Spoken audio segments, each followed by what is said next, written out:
Hello, grade 10, and welcome to a new lecture. Our theme is society and family dynamics, as you know, and today's lesson is called Escaping Endless Adolescence. As we know by now, adolescence is the stage where a child is, or a person is no longer a child, yet still not an adult. It's that in between stage where a lot of things happen and is often described as a turbulent part of life. By the end of this lesson, you will be expected to know or discuss ideas related to adolescent issues such as anorexia and school-related anxiety, figure out the meanings of unfamiliar vocab words and terms related to the above theme using context clues, answer different comprehension and critical thinking questions, answer organizational questions related to title, type of introduction, author's tone, and patterns of organization in a paragraph. And also you will be categorizing or organizing information in a given chart. Now, first of all, as usual, let's start by answering some discussion questions related to our lesson. Number one, name 4 types of issues that adolescents might pass through. As I said before, it's a very turbulent stage where a lot of things happen. An adolescent is trying to establish his or her identity. Issues arise like generation gap, like anxiety, all of those. So what are 4 major issues that adolescents pass through? How could such issues affect teenagers? And how could teens be helped to overcome such issues? They pass through a lot, they're anxious most of the time. They have peer pressure, many of them, have disagreements with their parents or other adults, but who can help them overcome these issues? Okay, 4 types of issues that adolescents might pass through. 1, school-related anxiety, worrying about grades, going to college, competing with your peers. Number 2, peer pressure. Peer pressure, sometimes you know something is wrong, but everybody's doing it, and it's quote unquote cool, and it's the trend, and your peers sort of pressure you into doing something which many times might be wrong. So you are facing that kind of trouble or that kind of pressure. Should I do this or should I not do this? Should I tell my parents or should I not tell my parents? Another major issue during this stage is called generation gap. With parents or other adults, often teens have a lot of these disagreements with their parents about type of clothes, going out, staying late, attending a certain party, phone use, etc. And another issue is health and nutritional issues, not sleeping enough.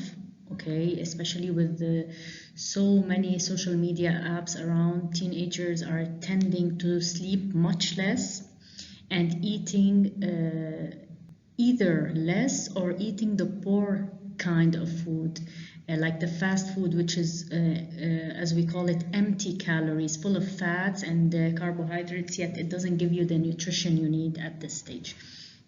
So those are the major issues that adolescents pass through, some of them. Okay, how could such issues affect teenagers? Well, for one, too much anxiety could lead to a generalized anxiety disorder. You feel anxious all the time, no matter how tiny something is, you view it as a huge issue.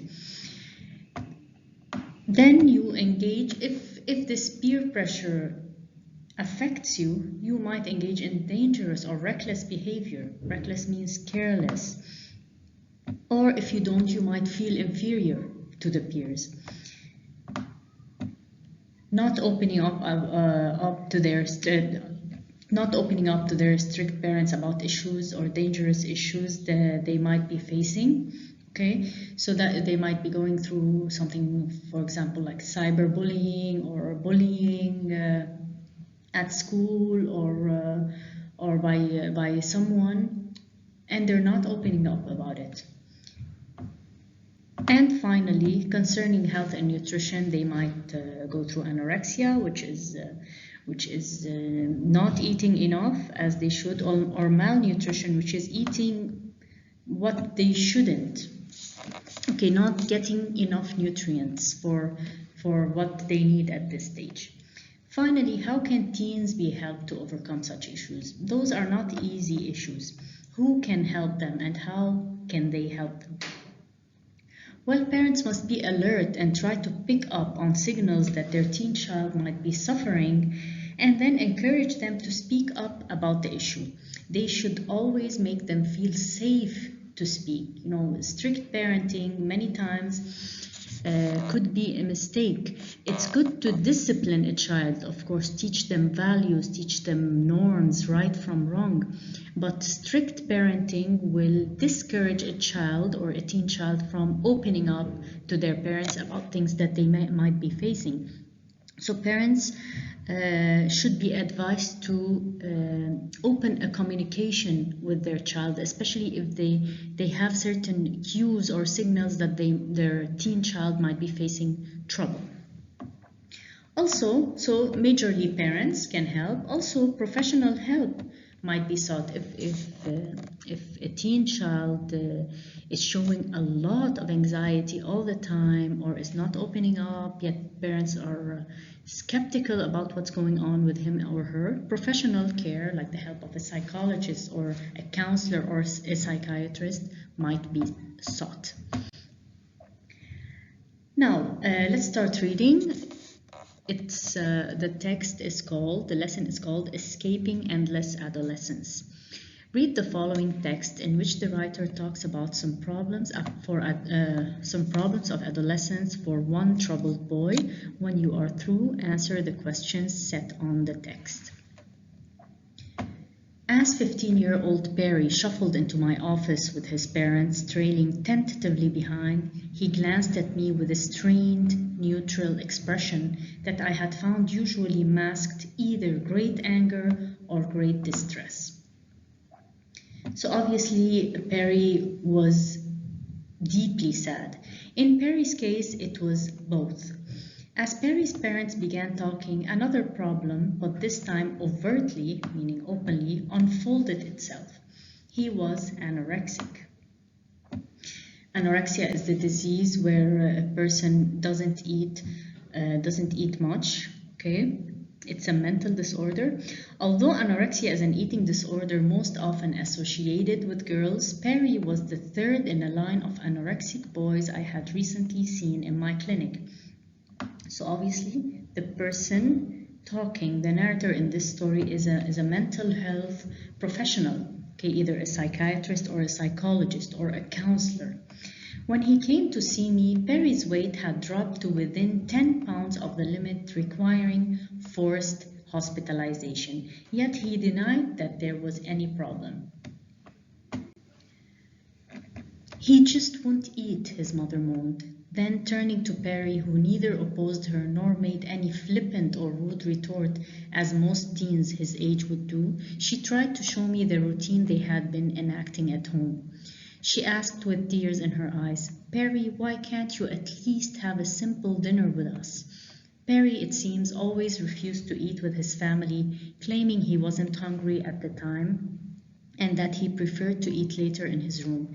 Yet that rarely happened. So he never ate with them dinner, nor ate in his room as he had previously said. New kinds of food, gentle coaxing and encouragement, veiled threats, nagging, and outright bribes had all been tried, to no avail. No avail means no result. They couldn't change his mind. Why would an otherwise healthy 15-year-old boy be starving himself? The question hung urgently in the air as we all talked. Let's be clear from the outset. Perry was a smart, well-bred means he was well brought up by his parents, well-mannered, and surprisingly unassuming kid. He was getting straight A's, so we already know he's a high achiever, in a challenging and a competitive school, and was always on the school's honor list. So now we know about Perry, what kind of anxiety he might be passing through. I later knew that he hadn't gotten a B on his report card since fourth grade, so it was straight A's ever since fourth grade. Academically, meaning school-wise, Perry was every parent's dream child. I listened with a professional look to his parents' complaints that Perry hardly spoke of his outstanding academic performance and grades among his relatives and peers.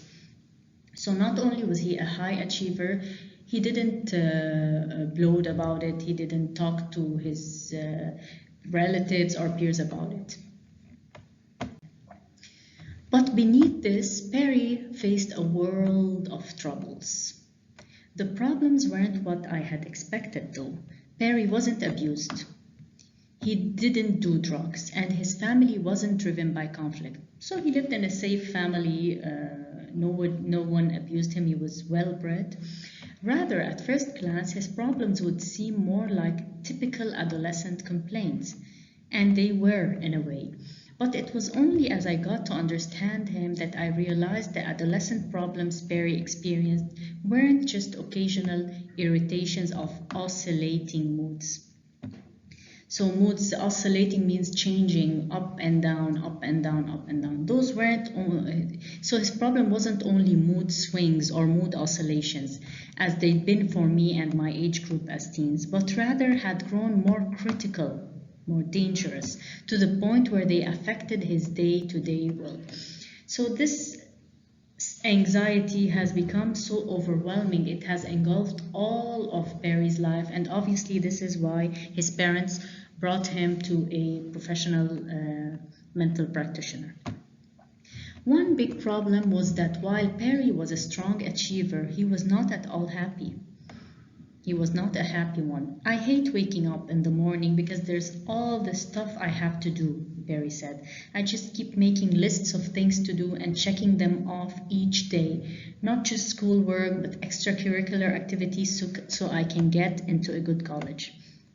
You see, Barry's anxiety is academically related because he wants to go to a good university, a high caliber university.